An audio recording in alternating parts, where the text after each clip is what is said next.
Let me guess, you signed up for every free lead magnet and binged on every marketing YouTube video and thought, what am I missing? Why isn't my business exploding like that? Well, I can tell you, you're not alone. Whether you're just getting started or have an established business, entrepreneurship can be really lonely. But it doesn't have to be.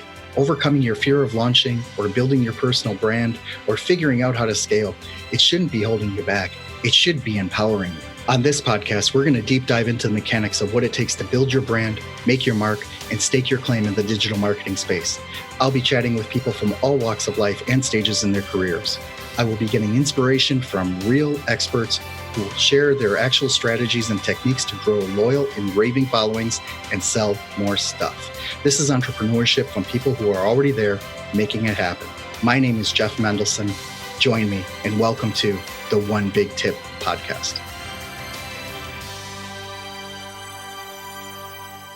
Hello, everyone. Welcome back. My name is Jeff Mendelson, and this is the One Big Tip podcast. And today I'm really excited to have Melissa DaSilva, who is the queer life coach. She is also an entrepreneur and author and a business owner and a therapist. So we have a lot to talk about today.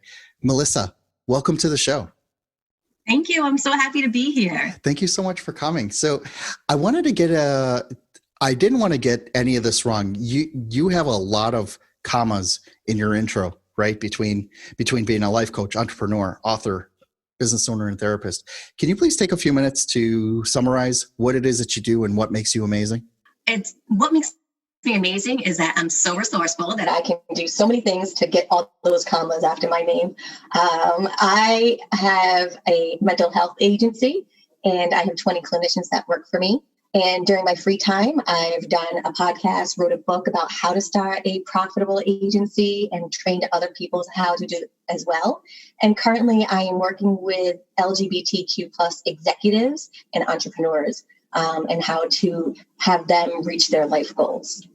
So, that's really interesting in that you are almost the embodiment of niching down, right? Because there are so many life coaches out there. Right. And they all claim to, in some way, shape or form in order to improve your life. And, it's like everyone needs a coach and I get it. Right. But you zoomed in on a very particular population that, for lack of a better term, that carries a lot of baggage. Right. And that they could be in an industry where their alternative preferences are not welcome, right? Or they could be in an industry where they are very welcome, right? And what happens is, what you're zooming in on is not helping people through the baggage that they carried in the past. You're rather helping them embody or take in who they are today and helping them achieve more in the future. How does that work? How do you do that? Well, you think about it, you can't really change stuff in the past. All you can do is change stuff now and change things going forward.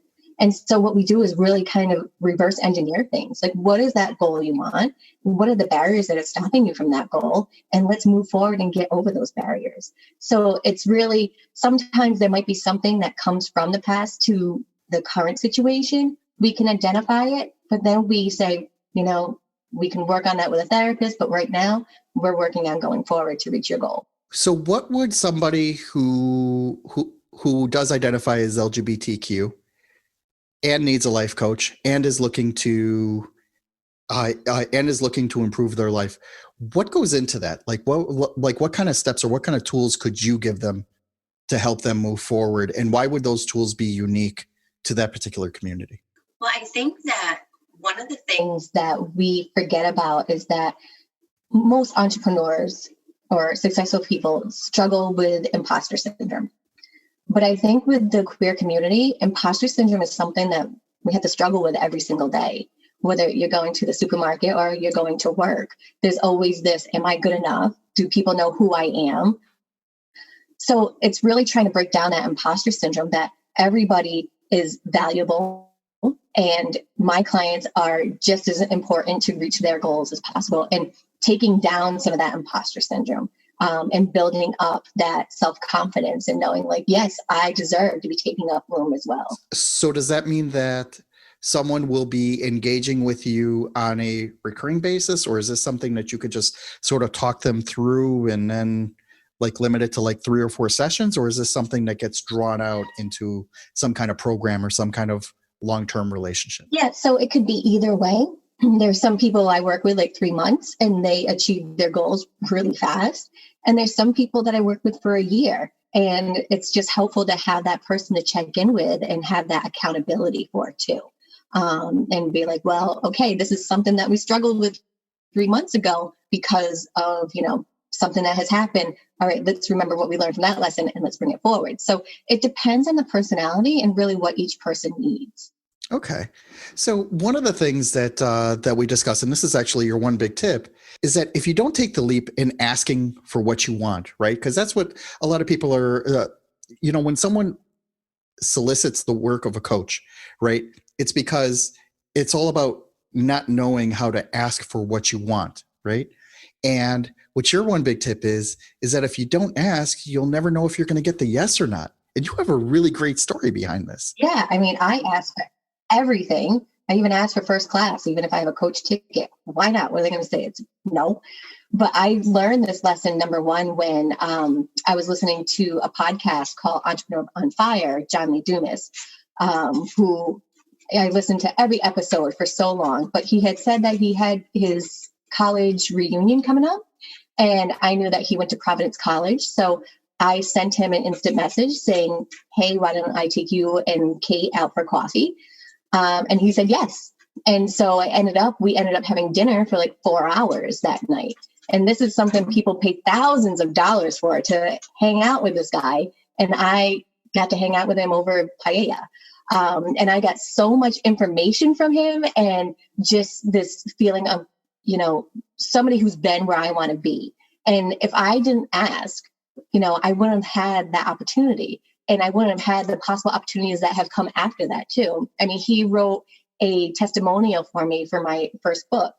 It's just been such an eye-opening experience. And if I just didn't ask that one time, I think that the way I've run my business and my life has been for the past 3 years wouldn't be the same if I hadn't made that leap. That's amazing. So for those that don't know, John Lee Dumas he started the Entrepreneur on Fire, and he is actually one of the pioneers in podcasting. He was one of the first people to start a daily podcast, and he's still doing that today, right? I mean, he's still running that every day, and he is just a machine of efficiency.